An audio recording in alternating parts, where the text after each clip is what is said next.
tenemos ahí un montón de plantas secas, pasto seco, una No lo cosa puedes revivir, horrible. claro. Y sí. Pero bueno, hay que bancarse, ¿qué va a hacer? Sí. Por ahí Ahora se viene el llega un calor. poco.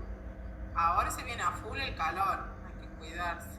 Sí, el calor, inclusive el viento caliente, una cosa horrible. Sí, aquí está haciendo 40 grados, doctor. Bueno, vamos a ver la bolilla 12 de Derecho Penal Tributario, ¿sí? Bien. Algo hemos conversado el otro día sobre el tema. Yo quiero en el curso de esta semana, lo sumo el lunes, terminar el programa porque quiero que hagamos un repaso bien pormenorizado de los puntos importantes, ¿sí? Bueno. De toda la materia. Así que vamos a tener tiempo la otra semana, y hasta el día 10 el examen o el 11. Ay, el 10, doctor. El 10, Yo doctor. pensaba que era el 12. No, el 10. Casi me infarto, el 10. El 11 le dicen que No, el 10. No, el 10. el día 10. Bueno, por lo menos hasta el 9 vamos a tener tiempo de repasar un poco. Bueno. Ahí vamos a ver los puntos importantes de cada bolilla y cómo expresar, digamos, en cada bolilla los temas que corresponden, ¿sí? Bueno, habíamos visto ayer el tema de las sanciones tributarias y el tema del derecho penal tributario, ¿sí? Que es una ley separada de la ley 11683, ¿sí? No confundan nunca, por favor, el tema de la ley penal tributaria con el tema de multa y clausura, porque son dos cosas distintas, ¿sí? Multa y clausura está en la 11683, tiene su propio procedimiento y el tema penal tributario es diferente. El tema penal tributario surge en general por una modalidad de el hecho ilícito planteado por la ley, ¿sí?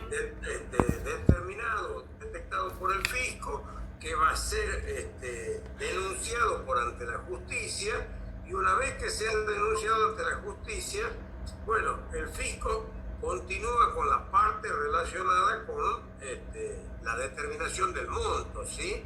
Y en cuanto a la penalidad, digamos, a la correspondiente sanción, es la justicia penal la que va a continuar la acción en base a la denuncia que el fisco realiza.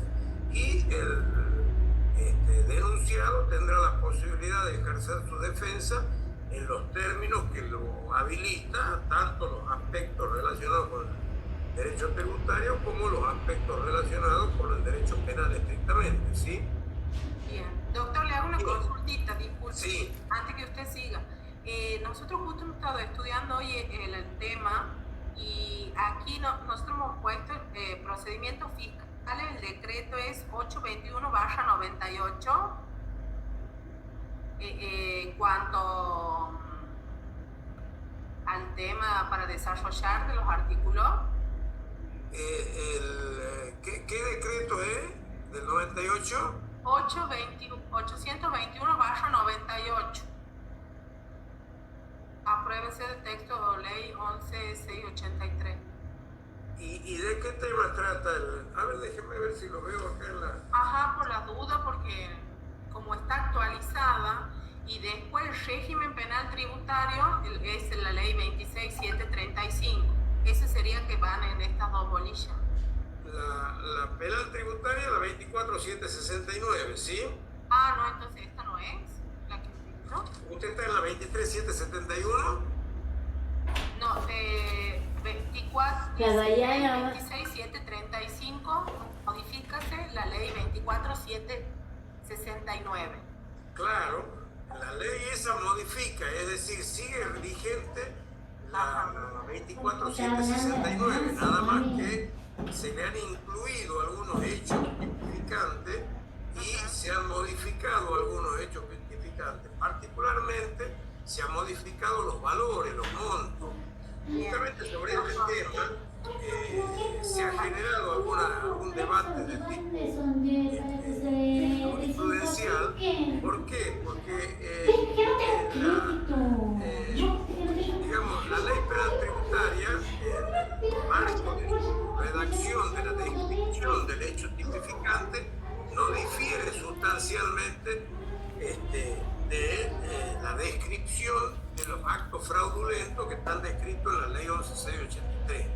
Pero obviamente para distinguirlo se han establecido montos, importes, ¿no es cierto? Entonces usted puede cometer exactamente el mismo acto, digamos, supongamos una evasión tributaria, pero si no llega al monto, al importe que establece la 24769, entra en el artículo 46-47 de la ley 11.683, es decir, si supera el monto que dice la ley 2497, una cosa así, tenía un importe, un monto que en general era 100.000 pesos, y lo llevaron a los 100.000 pesos a ese cuando la modificaron con esa ley que usted menciona, lo llevaron a 400.000. Ajá, esa le iba a decir. Y ahí se armó un debate porque el fisco decía que en realidad no había modificación de la ley, sino que había una actualización de valores,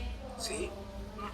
De tal suerte que no consideraba el fisco que debía aplicarse la ley más benigna, es decir, la que favorecía al contribuyente que había evadido, sino que debía aplicarse la ley porque la ley no tenía cambios salvo en relación al monto, al importe, que era una mera actualización. No obstante eso, la justicia no admitió esa situación y planteó la teoría tradicional, la Corte planteó la teoría tradicional de que cuando la ley vigente al momento de el juicio o de la acción penal es diferente de la ley vigente al momento de la comisión del delito, se aplica la ley más benigna. Y si en el momento en que la ley establece un monto mayor, el contribuyente no llega a ese importe, no le deben aplicar la ley penal tributaria, sino se le debe aplicar el artículo 46, digamos, de la ley 11.683. Es decir, una situación contravencional, aunque el hecho ilícito sea exactamente el mismo, una acción fraudulenta, ¿no es cierto?, dolosa. Bien. O sea, la ley que usted menciona, sí, yo no se la mencioné, pero es una modificación de la 24769. La ley penal tributaria sigue siendo la 24769, modificada en su importe, incorporado alguna tipificación nueva, ¿sí? Bien, yo justo ahí les he mandado en el mensaje del Meet, les he mandado el link para que vean las chicas. Aquí le mando yo la ley actualizada y las dos leyes. Cualquier cosa, si usted quiere entrar aquí en el mensaje, yo le pongo aquí los links para que cualquier cosita después lo vea. Claro, bueno, Las chicas, ¿no? sí, pero de todas formas lo puede bajar por internet. Si usted pone claro que yo le he sacado de internet, por eso de ahí hemos estudiado. ley 24769 y la baja a la ley, la va a encontrar actualizada. Sí, sí. Inclusive le dice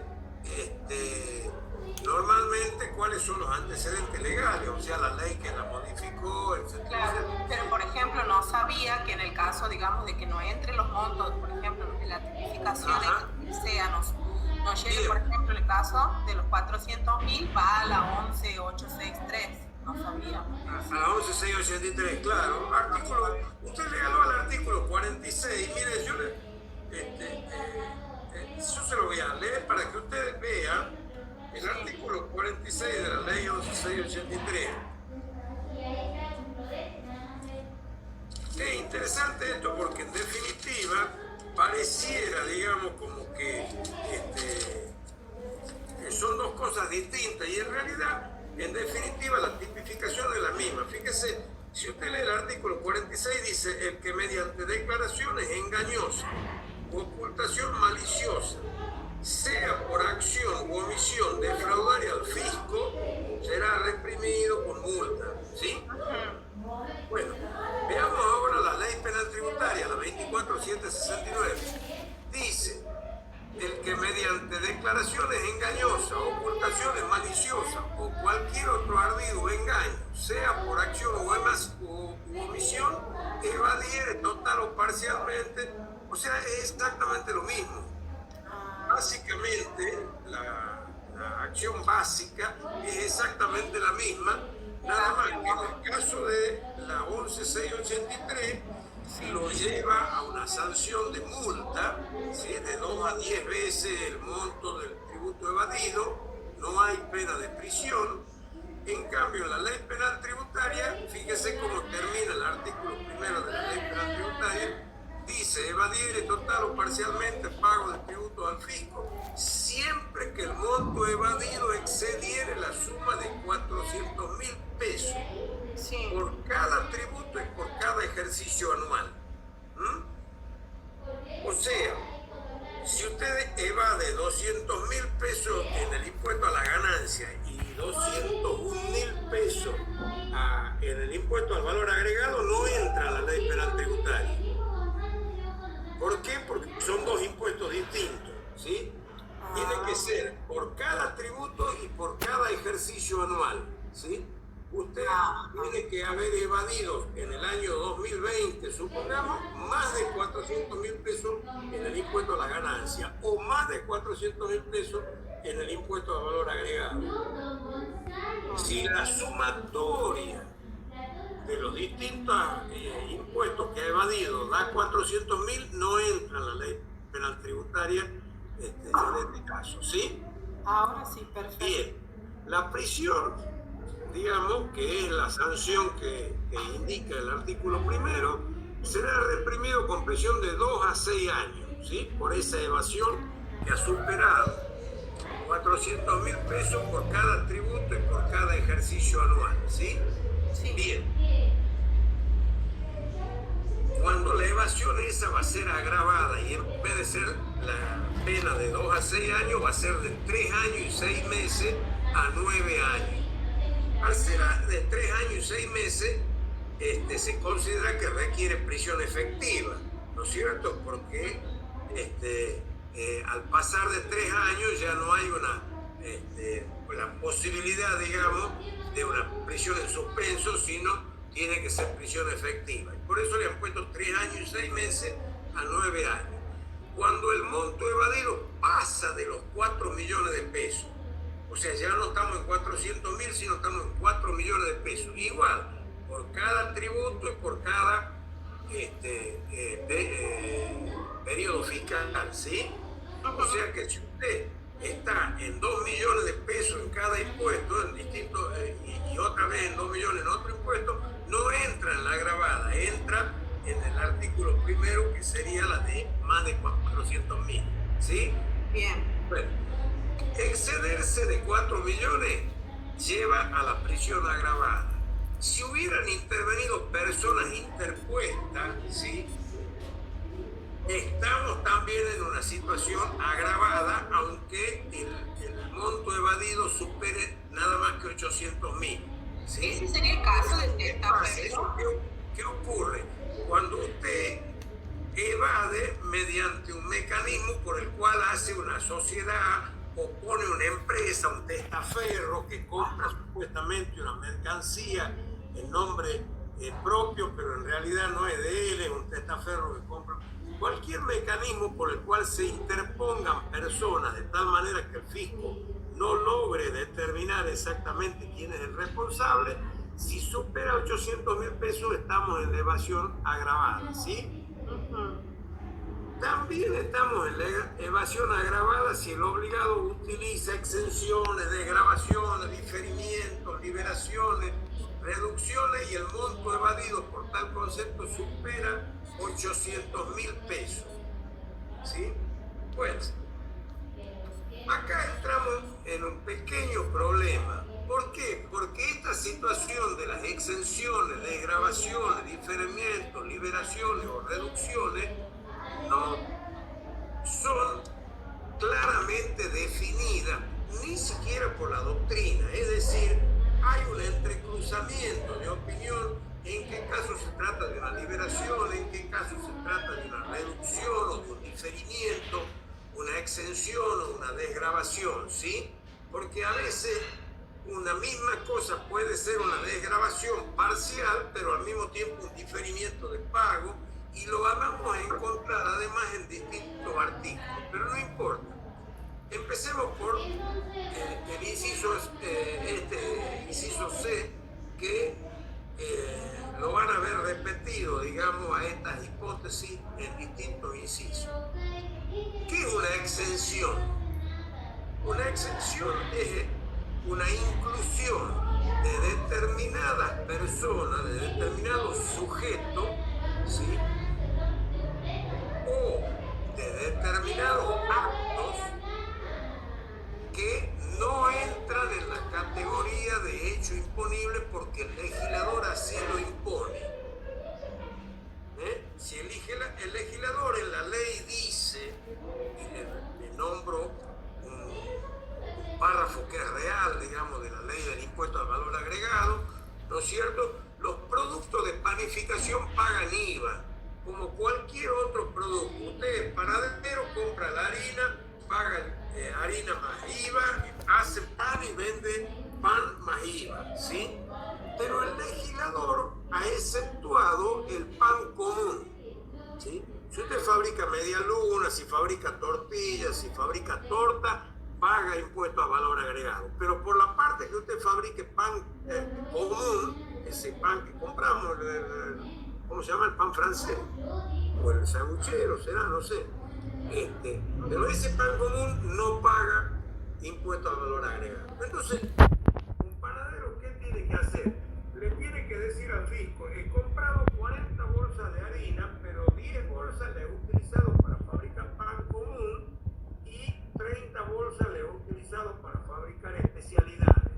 Es decir, le va a discriminar en qué parte de la harina está involucrado su obligación con relación al IVA y qué parte de la harina que ha elaborado no está, sí está involucrada con el impuesto al valor agregado. O sea, la exención puede ser de carácter objetivo, la exención puede ser de carácter subjetivo, siempre y cuando el legislador así lo disponga. No puede la exención provenir de una resolución, de un decreto, de una reglamentación, no. Tiene que estar explícitamente indicada por el legislador. ¿Qué son desgravaciones? Desgravaciones son determinados actos o modelos de actos que por determinadas características se ha dispuesto por la ley del impuesto o por otra ley adicional que ese tipo de actividad, ese tipo de acto va a quedar desgravado, es decir, se lo va a sustraer de la ley que gravaba ese tipo de acto, ¿sí? Supongamos que usted vende tractores, los tractores están grabados con el impuesto al valor agregado, pero si usted vende un tractor, uno de los tractores que vende lo exporta, ese tractor que ha exportado no va a estar grabado con IVA esa venta, porque así lo dispone la ley, ¿me entiende? O sea, las ventas que se hagan al exterior estarían desgravadas del pago del impuesto al valor agregado. ¿Qué es un diferimiento? Un diferimiento es una decisión que esa sí podría no venir del legislador, podría provenir de una decisión del Poder Ejecutivo, que es diferir un impuesto para más adelante, ¿sí? Entonces, el caso más típico que podemos nombrar hoy en día es el caso de la pandemia, ¿no es cierto? Los que debían pagar el impuesto durante el periodo de la pandemia, el Estado ha dispuesto diferir el pago de ese impuesto para otro momento, ¿sí? 3 meses después, 6 meses después, lo que se le ocurra al Poder Ejecutivo. ¿Qué son liberaciones? Hay ciertos tipos de productos que a veces el fisco libera de la situación impositiva. Y es muy parecido a lo de la exención, porque en definitiva es como un producto que está exentuado. Y también puede haber, dentro del marco de las liberaciones, puede haber situaciones subjetivas, ¿no es cierto? En el caso de que determinado tipo de sujeto obligado o de regulación con determinado sujeto quede liberada la aplicación del impuesto, ¿sí? La ley libera del pago del impuesto inmobiliario a dignatarios extranjeros que tengan una residencia o una propiedad. El embajador de Chile en la Argentina o la embajada de Chile en la Argentina no paga el impuesto inmobiliario. ¿Por qué? Porque queda liberada porque la ley, en la medida en que haya una reciprocidad, libera el pago del impuesto a ese tipo de situaciones, ¿sí? O sea, la considera como liberada a esa... ¿Qué son las reducciones? Bueno, mermar el monto que paga, ¿sí? Por ejemplo, y acá es importante, ¿no es cierto?, este tema, la reducción es cuando el Estado dispone que ciertos tipos de productos no pagan la tasa oficial, sino que pagan una tasa diferencial, una tasa reducida. Supongamos el caso de la comercialización de caña de azúcar, ¿sí? En una determinada etapa, por ejemplo, la venta de la caña de azúcar del productor al ingenio no está gravada con el impuesto a los ingresos brutos, pero después la venta de ese producto ya por parte de un mayorista, un acopiador o lo que fuera, sí está gravada con el impuesto, ¿sí? Cuando el productor le vende al acopiador, no hay el impuesto, pero ya cuando el acopiador lo vende a su vez al fabricante, digamos, sí estaría gravado el impuesto, o el pago sería una proporción mayor o menor según lo que indica. Le hago esta explicación y la van a ver en varias ocasiones en distintos artículos de la Ley Penal Tributaria. No es para que se lo acuerden de memoria, pero lo que pretendo es que ustedes sepan que estas menciones, exención, desgravación, diferimiento, liberación, reducción, son categorías bastante difíciles, o conceptos bastante difíciles de definir con absoluta precisión, ¿sí? Bien. Lo cierto es que cuando hay alguna de estas situaciones y excedemos la evasión de los 800.000 pesos, entramos en la evasión agravada. Lo mismo pasa cuando para la evasión agravada se utilicen total o parcialmente factura o cualquier otro documento equivalente, ideológica o materialmente falso, ¿sí? Cuando se utiliza factura o remito o recibo que sean ideológica o materialmente falsos, entramos en la Ley Penal Tributaria.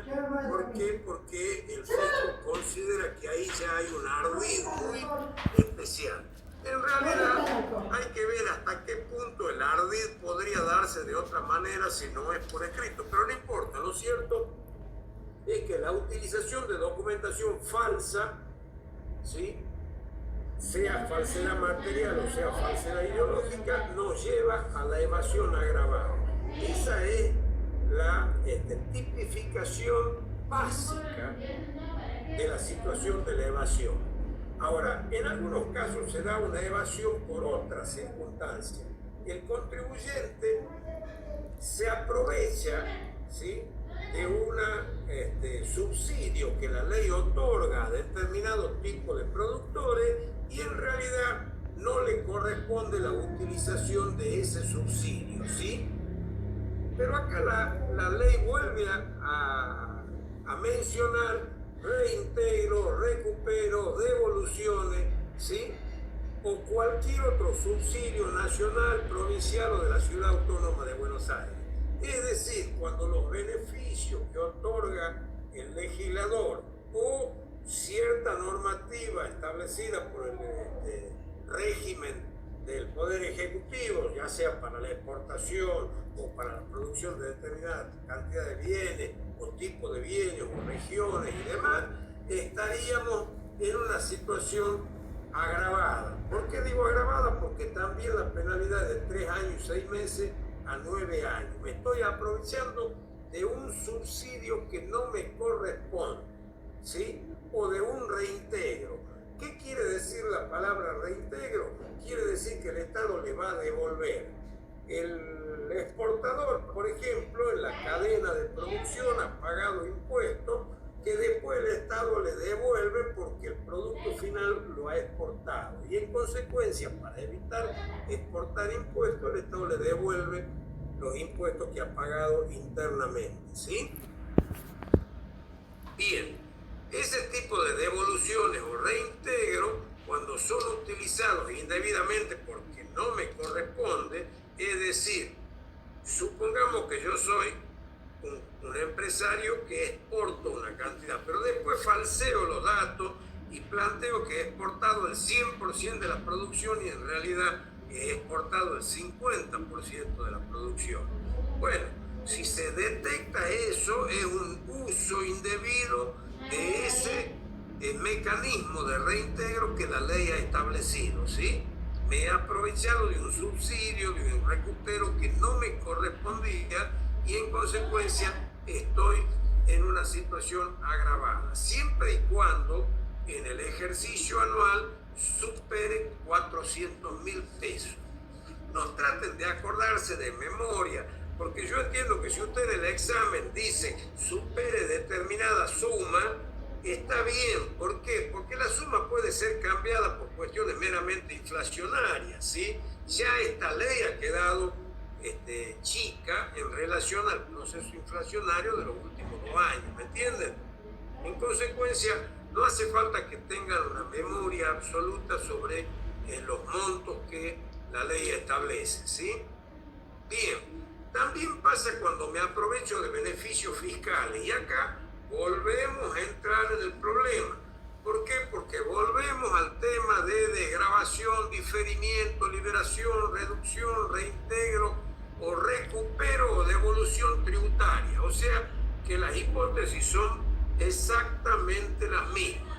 Lo que pasa es que acá el tipo plantea mediante declaraciones engañosas, ocultaciones maliciosas o cualquier otro ardid o engaño, obtuviera un reconocimiento. Es decir, que acá, al igual que en las otras, está el ardid, el engaño, el ocultamiento malicioso, pero para obtener un reconocimiento. Es decir, yo quiero ingresar a la lista de aquellos que son beneficiarios de una determinada exención o desgravación.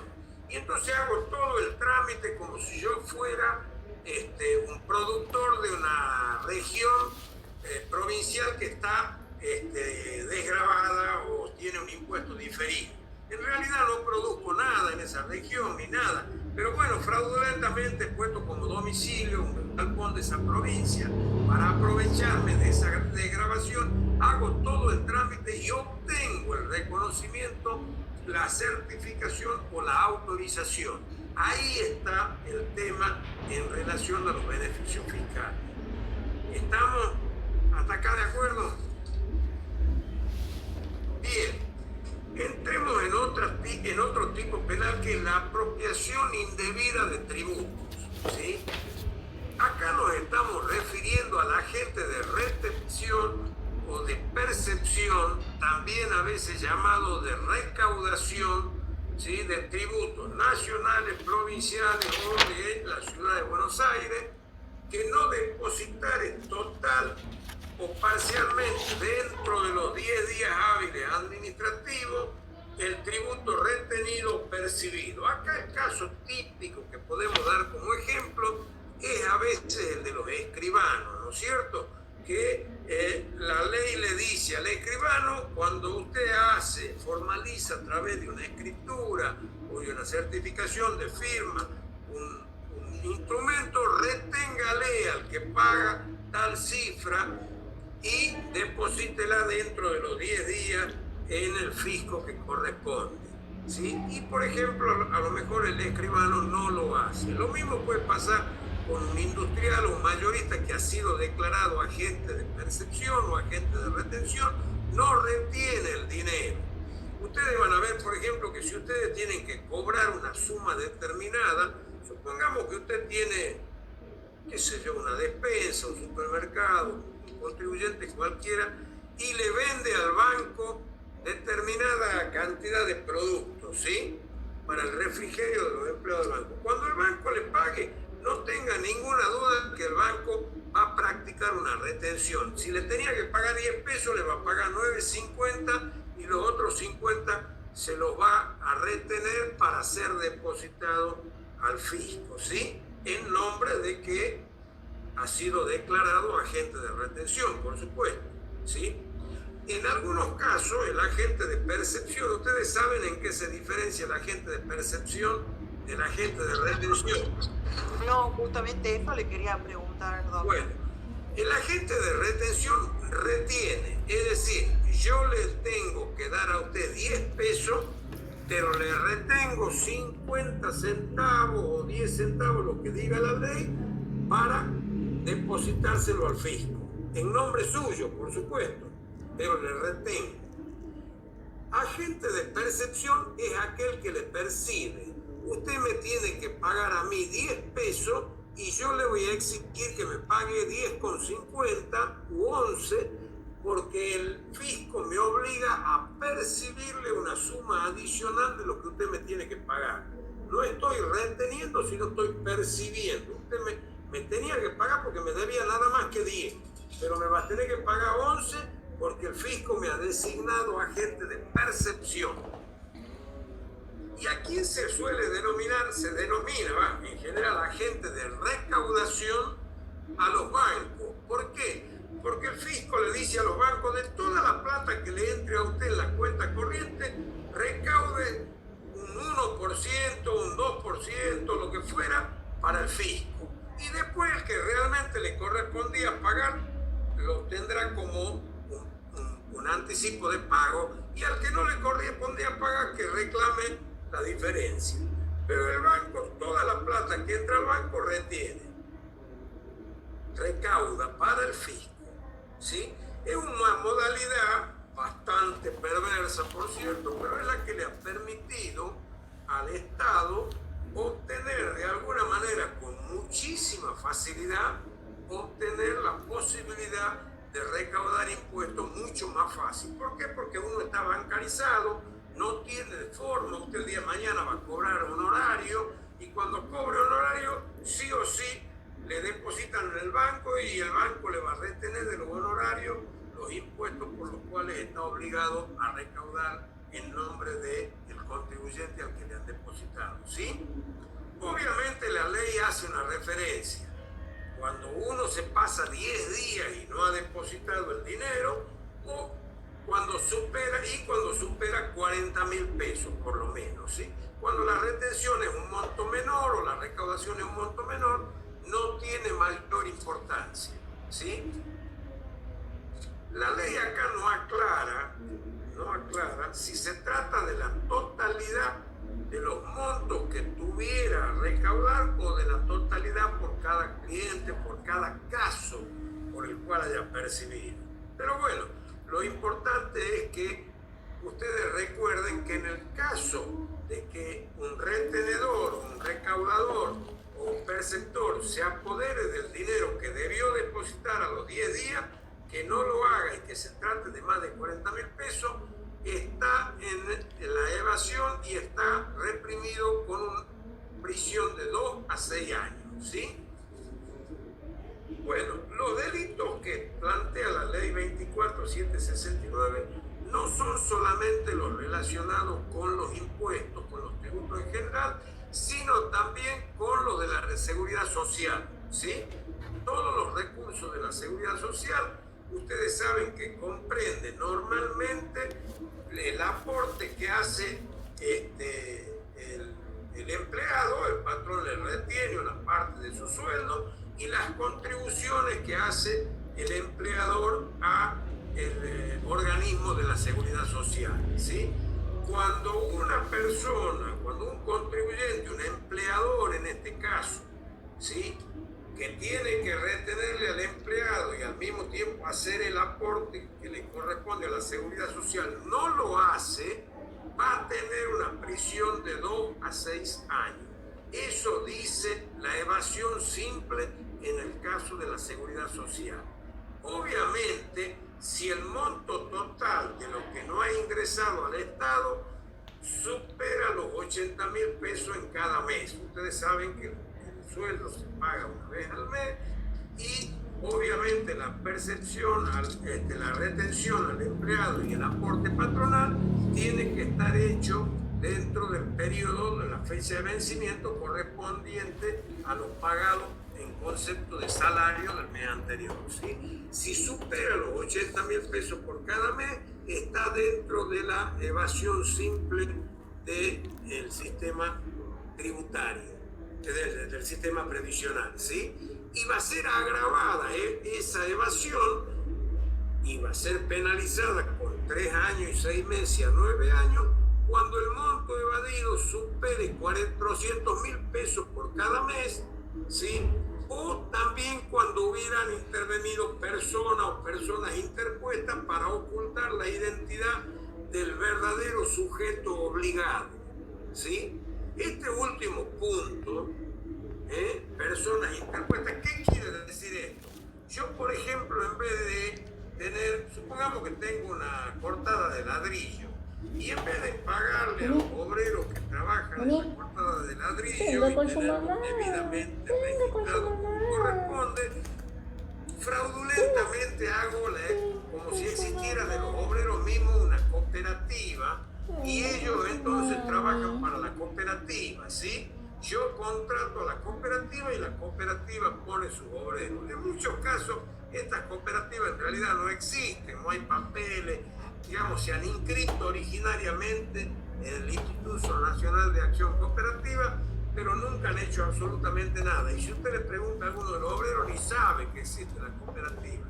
Pero se usa a veces modelos de este tipo para la hipótesis de que en realidad se trata de un contrato comercial con una cooperativa y que la relación laboral es de la cooperativa con su asociado, no del empleador. Cuando se dan estos casos y los detecta el fisco, si supera los 160.000 pesos, ya no son 400.000, está en el límite de la evasión agravada. ¿Sí? Es una evasión previsional agravada y la pena es de 3 años y 6 meses a 9 años. Bien. Hay un artículo también en el marco de la seguridad social que es el relativo a la apropiación indebida de recursos de la seguridad social. ¿Sí? Esto es cuando yo le retengo al obrero, al asalariado y no deposito esa suma. Ahí en realidad hay una defraudación, un dolo mayor, porque ya no es un dolo solamente contra el organismo fiscal, sino es un dolo, una defraudación al propio empleado, porque en realidad le estoy reteniendo dinero que es de él, que la ley lo obliga al empleador a retenerla y depositarlo. Si no deposito ese dinero del empleado y supera la suma de 20.000 pesos por mes, estoy en una apropiación indebida de recursos, y dice apropiación indebida porque me estoy apropiando de recursos que no son míos, ni siquiera todavía del fisco, me estoy apropiando de recursos que en realidad provienen del salario del empleado, ¿sí? Hay otra serie de tipicidades dentro de la ley 24769, ¿sí? Como ser, por ejemplo, la insolvencia fiscal fraudulenta. ¿Qué es la insolvencia fiscal fraudulenta? Cuando yo advierto que probablemente el fisco pueda llegar a tener noticia de que tengo una situación muy irregular en el ámbito impositivo y entonces fraudulentamente hago la venta de todos mis bienes para que cuando el fisco me haga una inspección yo no tenga dinero, sea lisa y llanamente una persona absolutamente imposibilitada de obtener fondos para pagar la deuda fiscal. Es decir, fraudulentamente me he insolventado, ¿sí? Fabrico la venta de mi casa, de mi auto, de la máquina. Cuando el fisco advierte que esa insolvencia, no tengo dinero, en realidad es fraudulenta, estoy dentro de la ley penal tributaria. Lo mismo pasa cuando hay una simulación dolosa de pago. Es decir, cuando yo simulo haber pagado con un le presento al inspector una boleta de depósito que en realidad no existe, que ha sido fraudulentamente armada por mí a través de la computadora o de lo que fuera, si hay una simulación dolosa de pago, también estoy dentro de la ley penal tributaria. Lo mismo pasa cuando hay una alteración dolosa de registro, es decir, cuando yo por intermedio de otra persona o por intermedio de un hacker logro alterar los registros que el fisco tiene de mi actividad económica, ¿sí? Si yo altero los registros existentes en la base de datos del fisco, estoy también dentro de una de las tipicidades de la ley penal tributaria, ¿sí? Igualmente estoy dentro de la ley penal tributaria si modifico, adultero los sistemas informáticos. Ustedes habrán visto en los comercios que normalmente tienen un sistema de registración que está ligado directamente al organismo fiscal o aprobado por el organismo fiscal para que registre todos los datos de las operaciones y emita un tipo de ticket o un tipo de factura que es la que está aprobada por el organismo fiscal. De tal suerte que al mismo tiempo que el comerciante, el empresario, está efectuando actividad económica, esa actividad económica está siendo registrada por el fisco, ¿sí? Si yo modifico o adultero esos sistemas informáticos, estoy también dentro de la ley penal tributaria, ¿sí? Y las escalas penales también se van a incrementar en 1/3 cuando obtenga la ayuda de algún funcionario o empleado público. Es decir, si para cometer el delito me valgo de la complicidad o de la ayuda de un empleado del fisco o de un funcionario público que tenga la posibilidad de actuar en ese ámbito, la penalización va a ser por lo menos de 1/3 más de lo que marca el mínimo y el máximo de la pena que está establecida en la ley 24.769. ¿Sí? Bien, también hay una penalidad cuando quien contribuye a la comisión del delito tiene las particularidades de ser un profesional que presta sus servicios como tal al contribuyente que va a evadir. Un contador que confirma balance falso, que no tiene documentación respaldatoria, que ha certificado actividades que en realidad la empresa no ha realizado, u operaciones que no ha realizado, un director de una sociedad que está certificando cosas en las cuales no ha tenido en realidad hechos reales de una sociedad o de una empresa, también van a ser penalizados con la ley penal tributaria, ¿sí? Y además de la sanción penal que se establece en la ley penal tributaria de prisión, se establece como sanción penal la multa. Bien, la multa va a continuar en el ámbito administrativo por parte del organismo fiscal, pero el organismo fiscal va a esperar la resolución del juez penal, porque si el juez penal declarara que no hay delito, no podría aplicarse la multa, ¿no es cierto? Entonces la multa la aplica el organismo fiscal, pero tiene que esperar que haya una resolución del juez penal, ¿sí? Otro tipo de sanciones adicionales es la prohibición de la realización de actividades. Se puede clausurar el tipo de actividades por un determinado periodo de tiempo, hasta un máximo de 5 años, o se le puede prohibir al infractor que sea proveedor del Estado, que participe en licitaciones o que realice cualquier otra actividad vinculada con el Estado. Estamos ahí frente a sanciones adicionales que se aplican, ¿sí?, al infractor una vez que el mismo es declarado culpable por la justicia penal, ¿sí?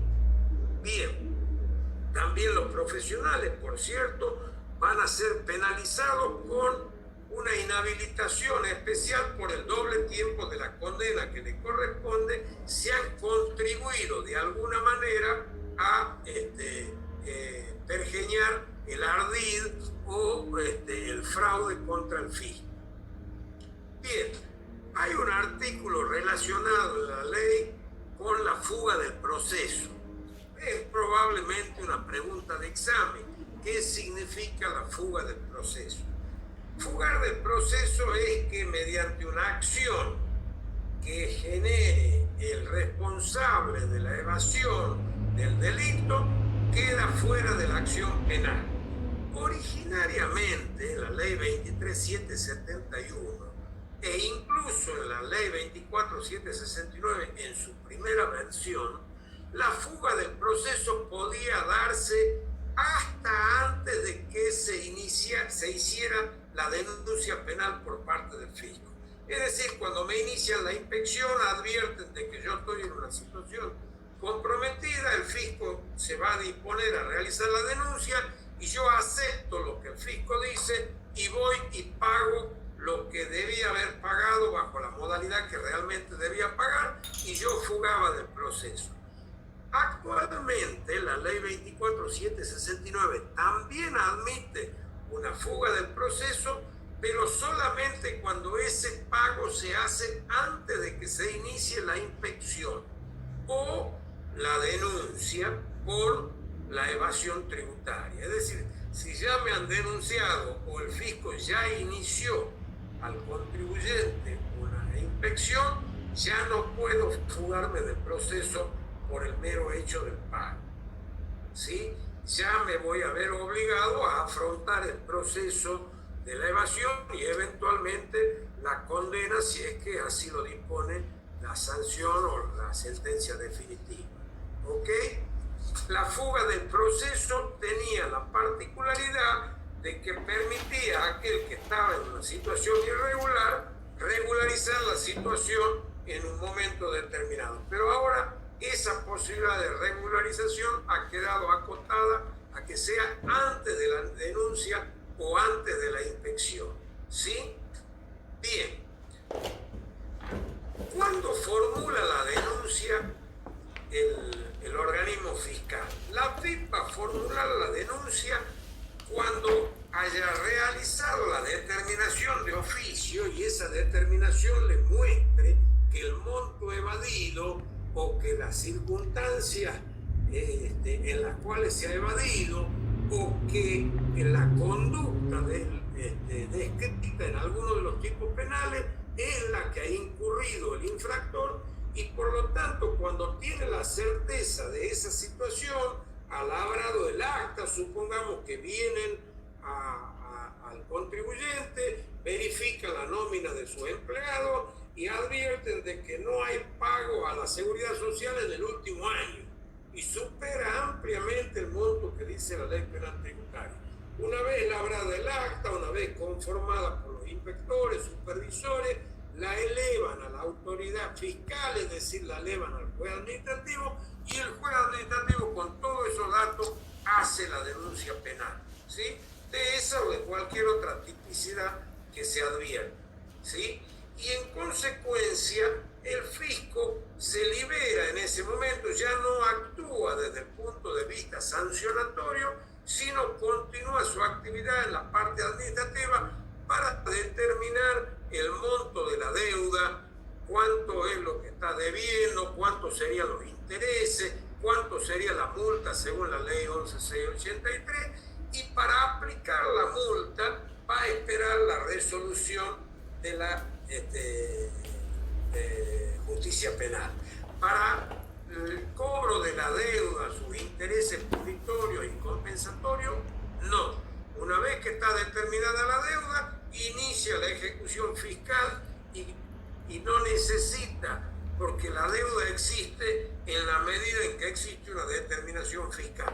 Si entra dentro de alguna de las categorías, dentro de las hipótesis que ha planteado el legislador en la ley penal, es una cuestión de la justicia federal, ¿sí? Pero la deuda existe en la medida en que existe una determinación y obviamente sus intereses, sean punitorios o sean compensatorios.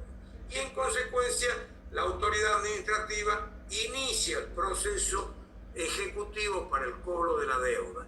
Y cuando el contribuyente resuelve pagarla, no se ha liberado porque la acción penal sigue por la situación, digamos, tipificante de la ley 24.769, aunque cumpla con la deuda tributaria a la cual el fisco le ha iniciado una acción ejecutiva. ¿Estamos de acuerdo? Bien, es una bolilla un poquito compleja desde el punto de vista de la cantidad de tipos penales.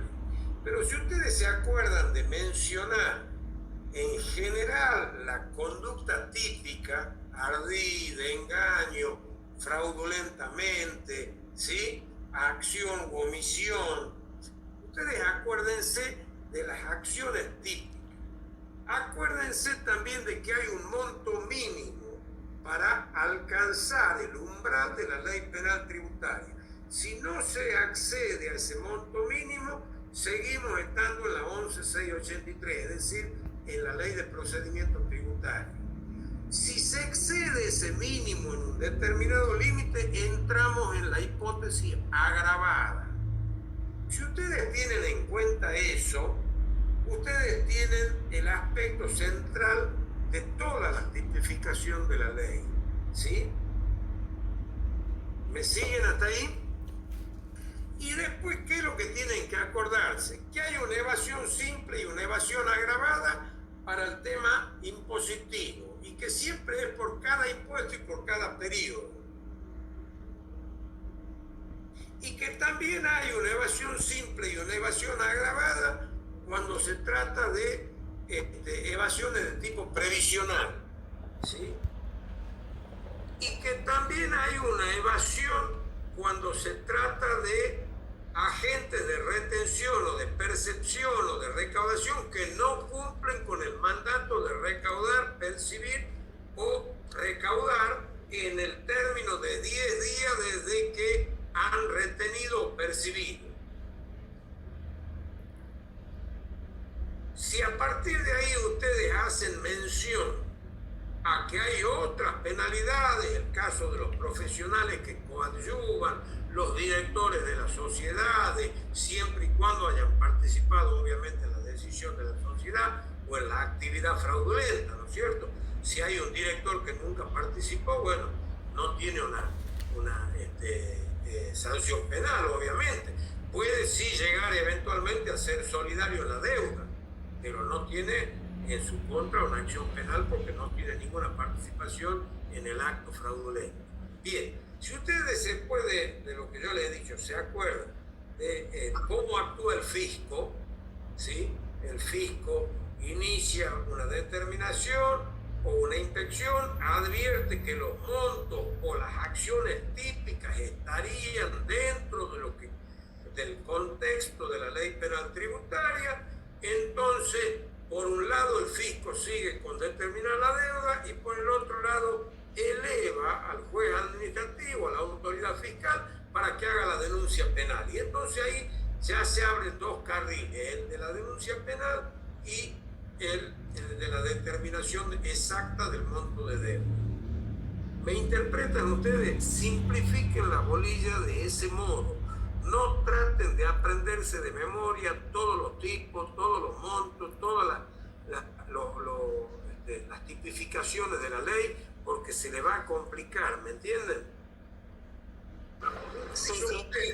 Sí, doctor. Ustedes cuando inician una explicación de la bolilla, la pueden iniciar haciendo una mención de la generalidad, ¿no es cierto? Yo, por ejemplo, podría empezar a hablar, supongamos que me toque la bolilla de la ley penal tributaria. Bueno, puedo empezar hablando de que hubo una evolución, hubo una ley anterior, hace 30 años no existía ley penal tributaria, no se consideraban situaciones penales, se consideraban cierto tipo de transgresiones, pero que eran de carácter administrativo, porque no había una responsabilidad con un perjudicado particular, y cuando se instauró la ley penal tributaria, instaló una variedad de tipos penales que están asignados por montos mínimos y agravados cuando esos montos se elevan, y lo puedo decir así en general, y después empiezo a particularizar, ¿me entienden? Una de las buenas formas de empezar a explicar un examen es cuando uno da una explicación general de lo que es la ley penal tributaria, de los tipos que... Y después empiezo a hablar de cada tipo en particular, ya he facilitado el inicio, ¿me entienden? Sí, sí. ¿Estamos? Le digo para que ustedes vean cómo estudiarlo al tema y no ponerse, me la quiero aprender a la ley penal tributaria. No quiero aprenderse nada de memoria porque no sirve. ¿Estamos? Sí, doctor. Bien, bueno. Nosotros nos quedan, en las próximas bolillas, nos quedan los impuestos en particular, nacionales y provinciales. Los vamos a ver, ¿sí? Por lo menos 3 bolillas en lo que queda de miércoles y jueves, y 2 bolillas en el día lunes, y de esa manera nos vamos a dar tiempo para hacer un repaso, y junto con el repaso vamos a analizar cómo exponer en cada bolilla, ¿sí? Cuáles son los puntos principales, qué es lo que hay que acordarse de exponer, y ustedes van a desarrollar un modelo de exposición. ¿Estamos de acuerdo? Perfecto. Bien, bien. Bueno, perfecto. Nos vemos mañana a la misma hora entonces, ¿sí? Bueno, chao, chao. Bueno, Hasta gracias, luego, hasta doctor. luego. Chao.